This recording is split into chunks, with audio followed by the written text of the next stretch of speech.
आखिर वो कौन सा हथियार है जिससे चीन डर गया है? क्यों चीन ये गुहार लगा रहा है कि रूस भारत को वो हथियार ना दे? आपको ये बता देते हैं कि रूस ने भारत को S-400 मिसाइल सिस्टम देने का भरोसा दिया है। क्या है S-400 मिसाइल सिस्टम, देखिए इस रिपोर्ट में।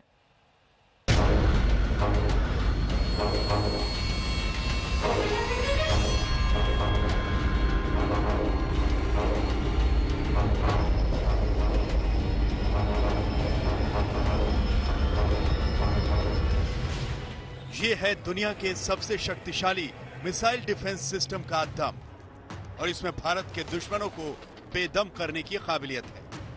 नाम है S-400 ट्रायम्फ।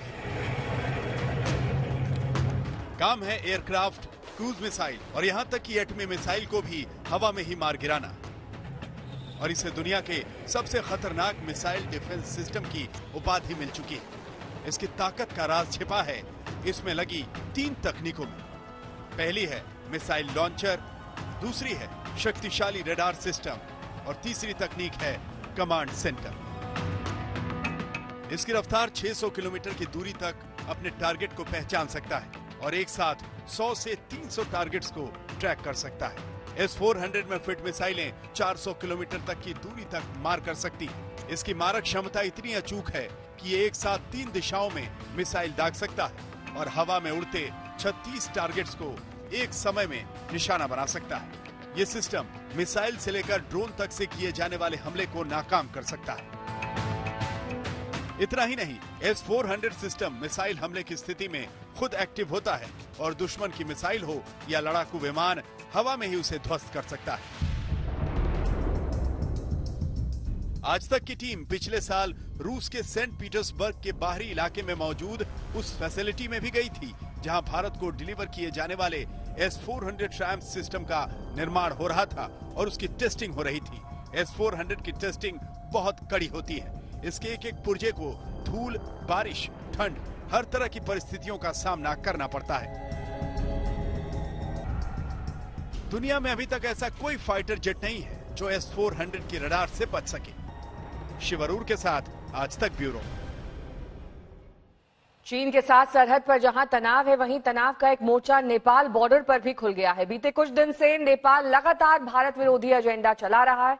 पहले नक्शे में बदलाव किया, फिर नागरिकता संशोधन बिल लाया और अब पूर्वी चंपारण पर भारत नेपाल सीमा पर बने बांध की मरम्मत पर रोड़े अटकाने पर तुला हुआ है।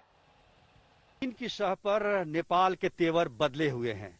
यही वजह है कि वो जगह जगह बेवजह विवाद खड़ा करना चाहता है। लालबेकिया बांध को लेकर जो विवाद है उसको, इसके बारे में हम बताना चाहेंगे कि ये जो पिलर है भारत नेपाल सीमा को तय करता है, 340 नंबर पिलर, ये इलाका नेपाल का है और ये भारत का है। अब इस पिलर से कितनी दूरी पर जो गुआबाड़ी जो तटबंध है लालबेकिया नदी पर, ये देखिए कितनी दूरी पे है। और बांध को देख के ये आसानी से अंदाजा लगाया जा सकता है कि वर्षों यानी कि दशकों पुराना ये बांध रहा होगा। हालांकि इसकी मरम्मत अब चल रही है, जिसको लेकर नेपाल सरकार ने अड़ंगा डाला है। प्रहरियों ने आकर कामकाज को रोका है। यहाँ इतने बड़े बड़े पेड़ है, ये हाल फिलहाल के तो हो नहीं सकते हैं। इसी से ये अंदाजा लगता है कि ये काफी पुराना बांध है और इसका मरम्मत का काम केवल चल रहा था। चूंकि ये मानसून शुरू हो चुका है बिहार में, तो ऐसे में अगर नदियों में, जो कि नेपाल से जो सारी नदियां उत्तर बिहार में आती हैं, अधवारा समूह की नदियां हैं, चाहे वो कोसी हो, बागमती हो, गंडक हो, ये तमाम नदी जो नेपाल से आकर बिहार में तबाही मचाती है और उसी बाढ़ को रोकने के लिए तटबंध बनाया जाता है और तटबंध की मरम्मत की जाती है मानसून से पहले। लेकिन पिछले 1-1.5 महीने से ये काम यहाँ पर रुका हुआ है।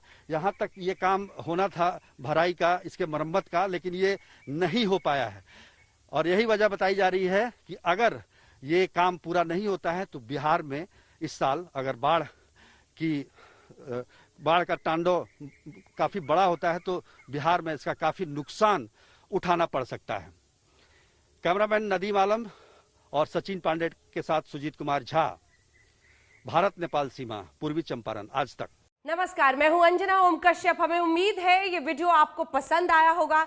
लेटेस्ट खबरों के लिए यूं ही देखते रहिए आज तक और इस वीडियो के पसंद आने पर लाइक, शेयर एंड सब्सक्राइब करना ना भूलें।